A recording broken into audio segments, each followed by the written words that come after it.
Almost every XP farm you can find on YouTube is fundamentally flawed, because the closer you look at XP farming, the more you understand how people actually use experience in this game, the more you will realize that there was a better solution hiding in plain sight, and no one has been taking advantage of it.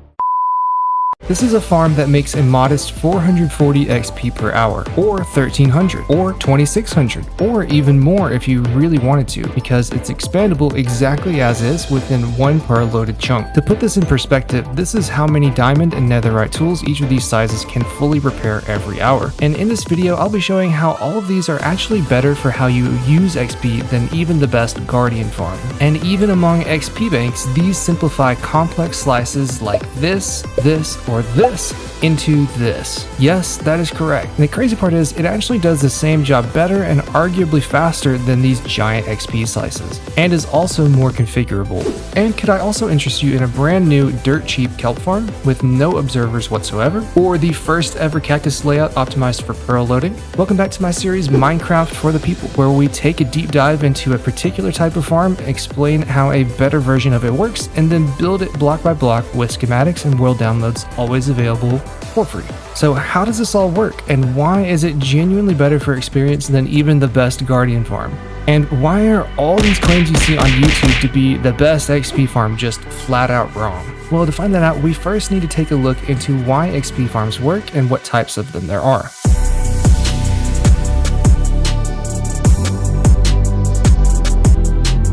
Alright, so for XP farms, the first thing you need to know is that it's generally a good idea to build the best one that you can. XP is something that you use, I would argue, more than any other farmable item in the game. Every time you fly with an elytra, you need more XP. Every time you mine, chop, hoe, or ruthlessly slaughter something, you need XP. If you want to get good gear, you'll be doing a lot of enchanting, and you need XP. And when you inevitably die and lose everything, you'll need it again. The point is, it's a good idea to have the absolute best XP farm that you feel comfortable building. It's a great project early on in your world, so it really needs to be approachable too. The next thing you need to know is that you have two general archetypes for this: mob-based and smelting-based, commonly called XP banks. The long story short is that mob-based farms produce much more raw XP per hour, but XP banks, as long as they make enough for your needs, will actually save you way more time. So here's what I mean. When you go to a mob farm, you will spend time fiddling with your hotbar, getting out the right sword, maybe burning a consumable potion on Infestation if that's the kind you have, and waiting for mobs to spawn and be killed for a few minutes and swiping your sword the whole time. For larger farms, you're also summoning a bunch of entities into your world, which can decrease performance for other players on your server. You also have to put the item to be mended into your offhand every time because you have to swipe with your sword, so that means that if you have a lot of stuff to mend, you're switching around and messing up your inventory management. It's not the biggest hassle in the world really, but if you look at an XP bank where you literally just walk up, get all the XP that you need in seconds, and then leave, you'll see why I say that XP banks are a better user experience. Also, complete side note, because this isn't really common knowledge, here's a chart of how much XP mob farms actually give every hour. And if you're wondering, all of these are the maximum rates to the best of my knowledge, except for this one, which is the old mob farm that everyone keeps using for some reason for XP. I actually called this out in my previous mob farm video, but I think I've talked enough about the dishonest practices that a lot of farm creators use. So the general theory behind XP banks is pretty simple.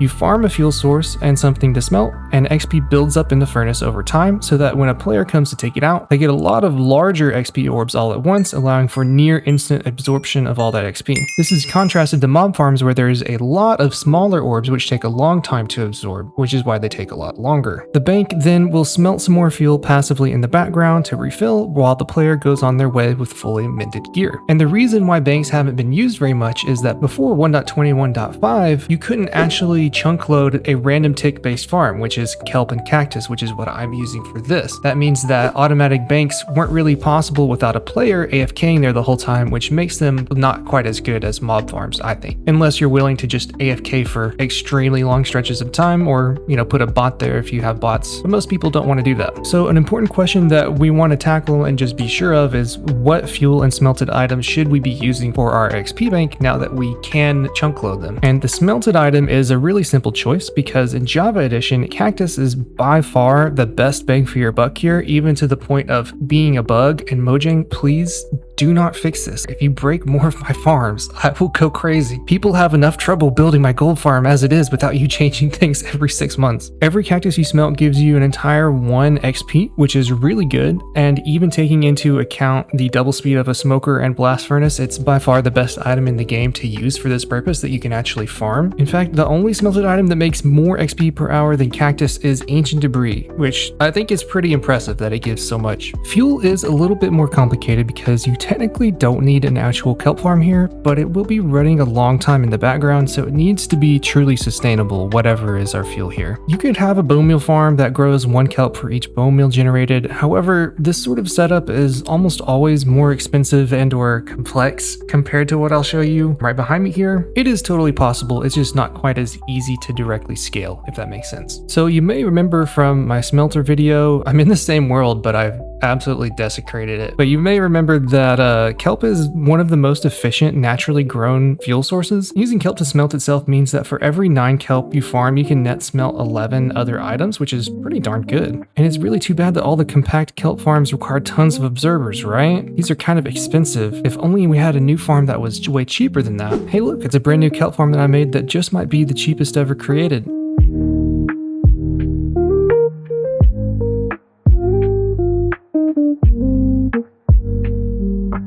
So block update detection, which is called buds, are used in a wide variety of nerdy farms, but to my knowledge this is the first time it's been adapted for kelp. I started with this pumpkin farm from TMCC as a general framework which uses this bud power. Basically, the pistons are powered in this weird spot via quasi-connectivity, which means that they're awaiting a block update before they'll actually render as being powered and extend, which we can do by just simulating that with a block here. If one updates, it will update all the rest of them in the line. So starting with this framework, I made this version, which I wasn't really happy with a piston that'll update this other row and another sticky piston pushing the boat up on the pressure plate to reset. And I was kind of at my wit's end here with this. I asked the good folks in Team CC if they had any ideas for wiring, and Human came up with a really great idea to use a tripwire for this. And so that resulted in this version where you have just 1 line of redstone and the 2 rows of pistons, no sticky pistons at all, 2 regular pistons at the end, each push up the boat separately. So that means only 1 row is going to fire at a time, and it has the nice bonus of being able to actually put them in rows like across from each other as in this version. And if you really wanted to, you can actually make kind of like a cross shape out of this, although this version doesn't really work quite as well for item collection as the other because the corners get a little bit strange. And long story short, all that iteration actually led me to this design, which is conveniently able to be chunk loaded.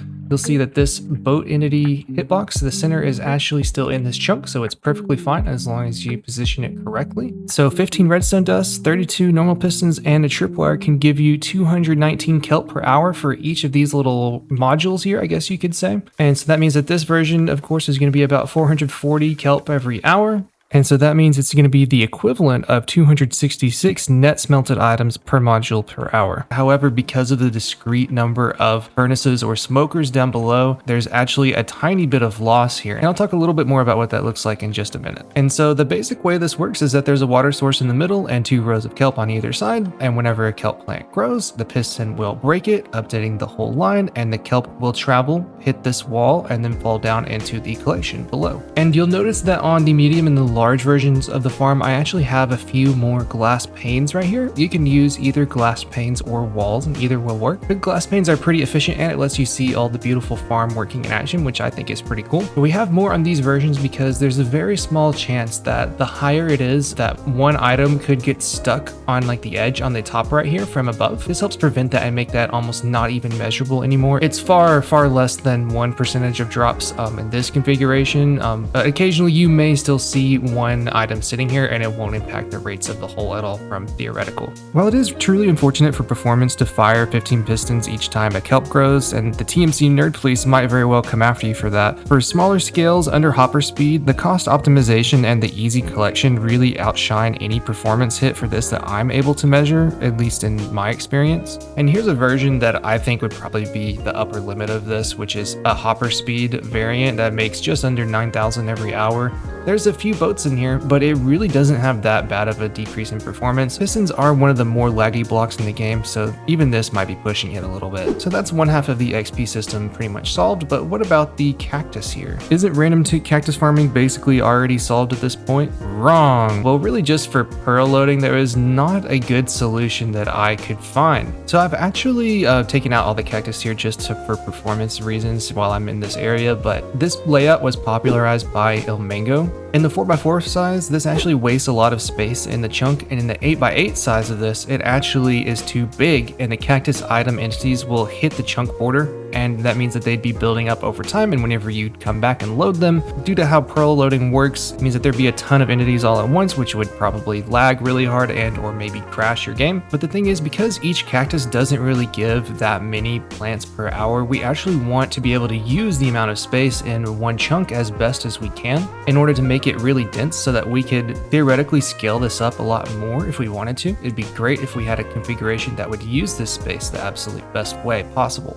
I did a lot of different experimenting with different sizes and configurations here, but ultimately the one I landed on was actually this triumph of water stream engineering, which is the 7x7 cactus, which honestly should be proprietary because the amount of relief I had whenever this finally worked beautifully is very difficult to describe. I spent so much time getting this water stream configuration. It's actually insane. So this has a few water sources and a little bit of a strange pattern, which you can see here. This is totally doable with water buckets, although it might get a little bit confusing. So if you use ice, it's a little bit easier. It doesn't take that long to gather that much ice from a frozen river. So that's what I would recommend doing personally. But this has some really good advantages to it, which is that all of this water is perfectly flowing into these 4 areas on the very corners, which will save you more wood per floor, which is really nice. And it also means that all the items don't have any chance possible to hit a cactus on the layer below, which the 4x4 version from Ilmango I think does have a very small chance of doing that. So that's another nice advantage of this, although it does have blocks on the outside in order to make sure they're contained, unfortunately. And the thing about this configuration is that very, very rarely a cactus will have enough momentum to sit on top of this glass piece right here. And so if that border is on the chunk border and it's being pearl loaded and you're not here, that means that that entity is going to freeze in place and very slowly build up in time on those 2 edges in this corner here that are on the chunk border. And so that's why there is this extra bit of glass on this outside bit here. And that's just to prevent those from slowly building up. It would take a really long time of AFK for you to come back and for this to,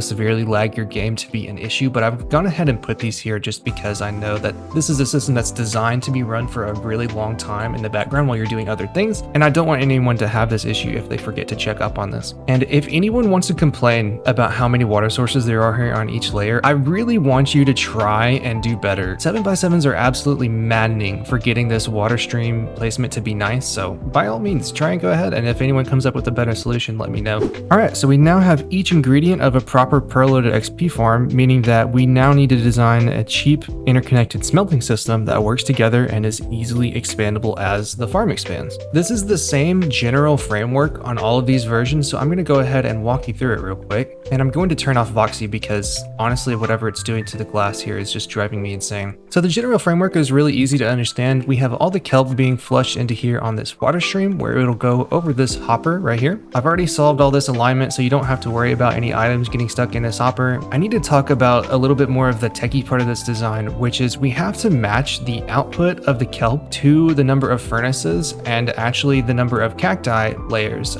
So that's what this chart that I made is doing. This was just to keep me sane, and I think it's a good guide for anyone who wants to understand how this works. For the kelp smelter, we have the choice of either using furnaces or smokers down below, and so we can interchangeably swap those out as the rates of the farm increase. And we want each of these to be smelting every single item that they possibly can. For furnaces, that's 360 items per hour, and for smokers, that's 720. And if those were only get, say, half of the amount of kelp as they possibly could be smelting, that means that the kelp fuel down below is going to lose efficiency because it's going to be smelting nothing half the time. And that means that the total number of net fuel will decrease a lot. So long story short, we want the number of kelp to exceed the max capacity of whatever furnaces we have down here by just a little bit. So there might be a little bit of overflow kelp needed for these. But the point of the chart was to help me find versions versions of the farm to where you don't really need overflow that will match that amount perfectly, if that makes sense. Weird explanation. I know this is kind of a strange problem to have to balance all these with the number of layers and the output of everything, but I think I've done a pretty good job with all the 3 presets here. The one in the middle is, I think, my personal favorite out of all of them, and it's just a really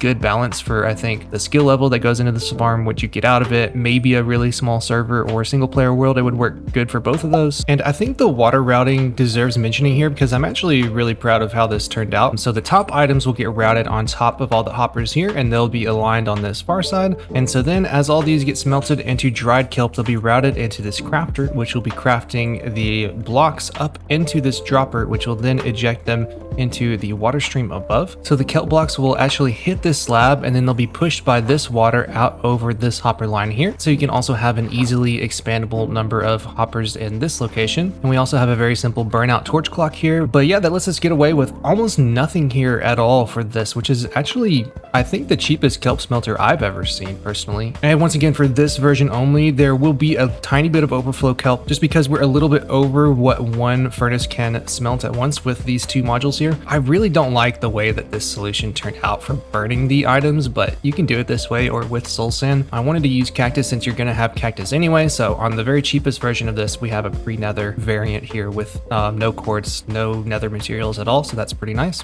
So all of the net fuel, which is the blocks of kelp, will be pushed out and aligned over the furnaces here. And so the kelp blocks will slowly fill up the fuel of these hoppers, and it may take a little while to do that, or you can preload it with your own. But if you put non-smeltable items in the back here, it'll speed up the process by quite a bit. And for the cactus, we're literally just dropping them from very high above so that you can actually scale up the farm later, as you've seen before. And those will be aligned and going into the fuel source here. And this is basically the same process on the medium version of the farm, but I've just expanded it a little bit and added a little bit more presets because it can smelt more fuel at a time. This version can have 4 concurrent furnaces as opposed to the small, which can only have 1 concurrent furnace smelting. And that's these furnaces here, not the kelp ones. This version is also using the water stream routing just to show what a normal version of this would look like. But on the large, I have an example of something else that you can actually do here, because if you were to have a bunch of these, it's actually a little bit advantageous to have a hopper line above. If you were to get a bunch of XP out, it'll actually make it so that there's actually a decent amount of item buffer here. And this means that there's a little bit of wiggle room to where it can make a little bit more XP because of that. However, you may have guessed that if this fills up, then you would just be building up a bunch of entities at the beginning here. So what I've done is I've actually made a smart shutoff system where if it's full like it is right now, and you'll see that this is completely full of cactus, it'll power this comparator and then open this trapdoor to burn the excess items. And it's the same thing with this one over here. It'll burn the excess kelp blocks, although these might not build up quite as much. The alignment here actually works. They'll fly into this soul sand exactly how I have it. Otherwise, the routing is exactly the same. And so this is like the same configuration, same exact spot as it was on the other 2 versions. Okay, I know that was a lot. Are you still with me here? So we have all our ingredients in place in about the cheapest way possible, but what about the actual banked slices? I'm sure a lot of you are still curious as to how we're pulling this off and why it's comparable to all those giant slices I showed in the intro. So to me, this is the most exciting, I guess, feature of the whole design, because in a typical XP bank, what you'll be doing is you'll be walking up, taking out this stack right here, and you keep that, and then the slice redstone itself would reset all the items for you. And so that redstone is actually deceptively complex and can result in a lot of conditions and or slices that are just generally kind of a hassle to work with, especially if you want some sort of variable item batch instead of just one preset box. And the items would be left in your inventory typically, or you'd have to go ferry them off to your storage or whatever. Okay, so this is how we're accomplishing this almost as fast. Are you with me here?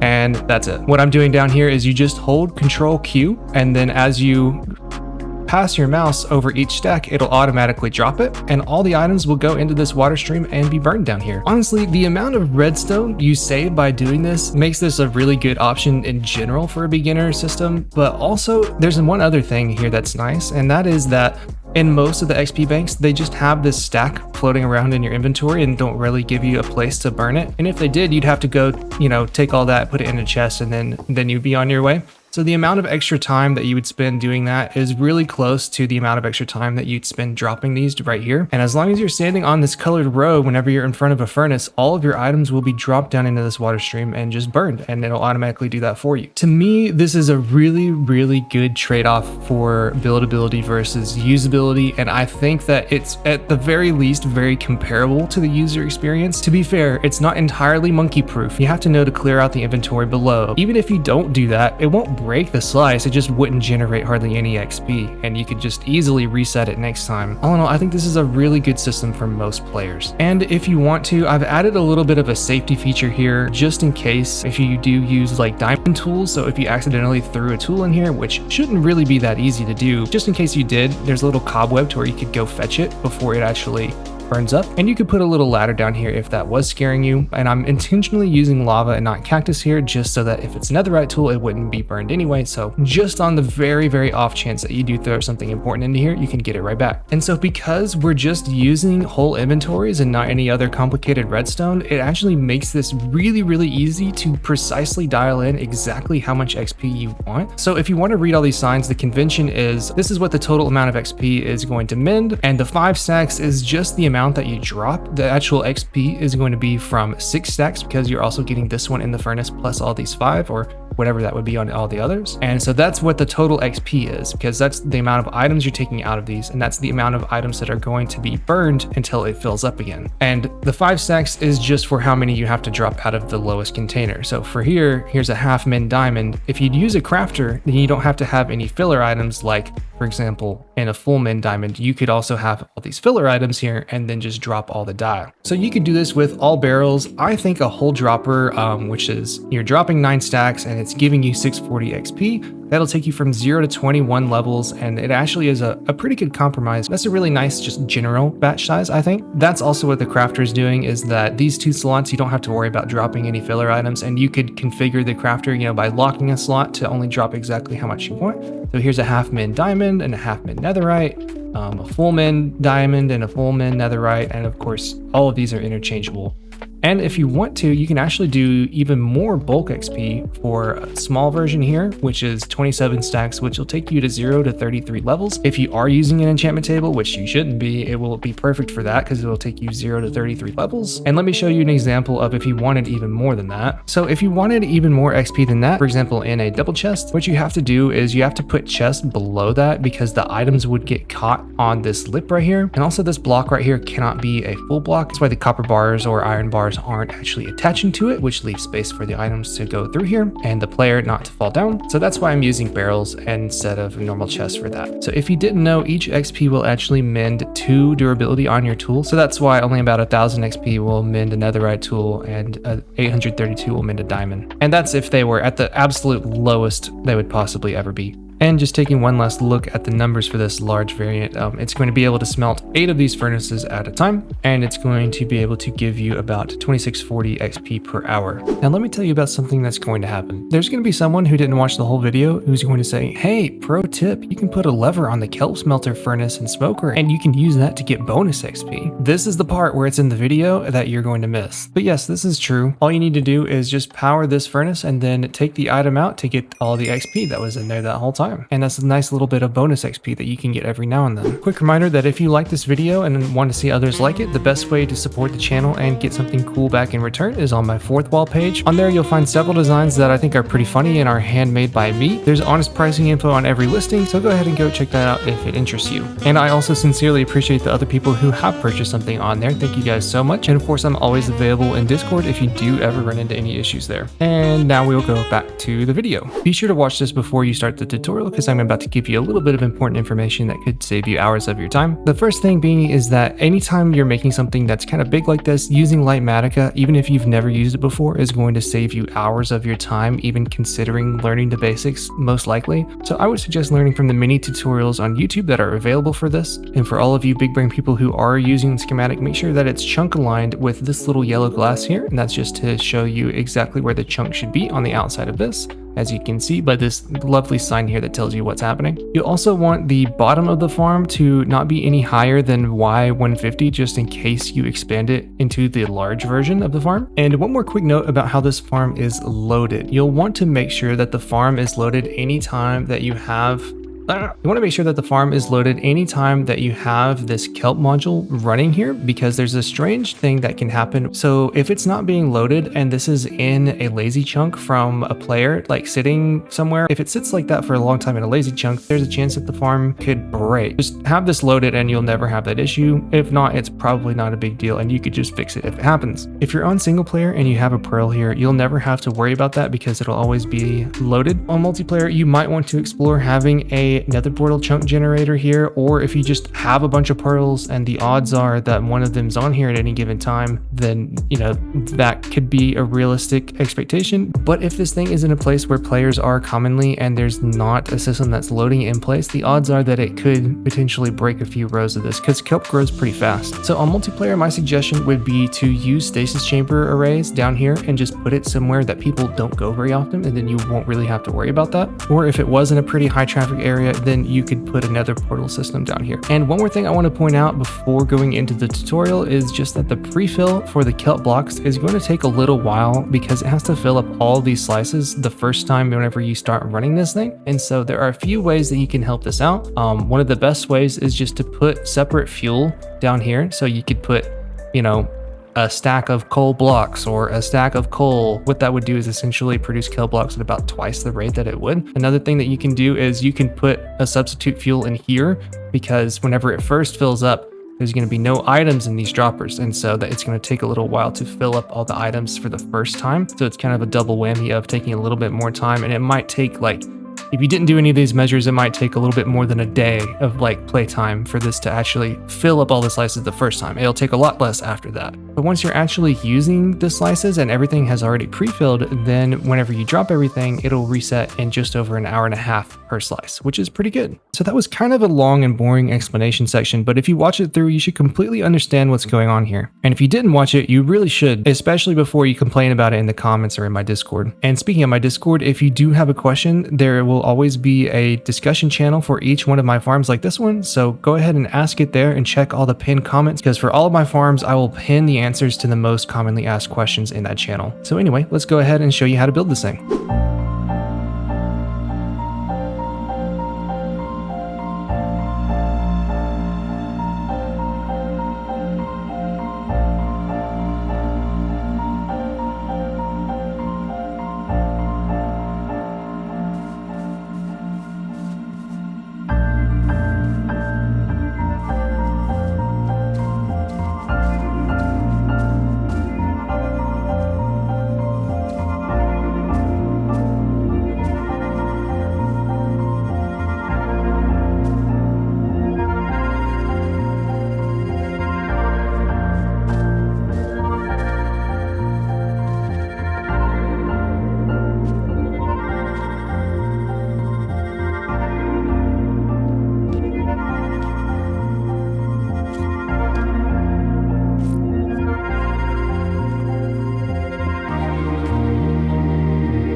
If you're still here, thank you so much for watching. I did not expect the tutorial to go so long for that, so thanks for sticking in for the long haul for this one. Once again, I'm unable to make anything less than an hour-long video. And a quick reminder that the best place to get information about this farm is in my Discord in the farm discussions channel under this farm's post specifically. So go ahead and go in there if you have a question or just want general info or are looking for news about an update, that sort of thing. All the answers to the most commonly asked questions are always pinned there. But anyway, I digress. Thanks for watching, and I'll catch you in the next video.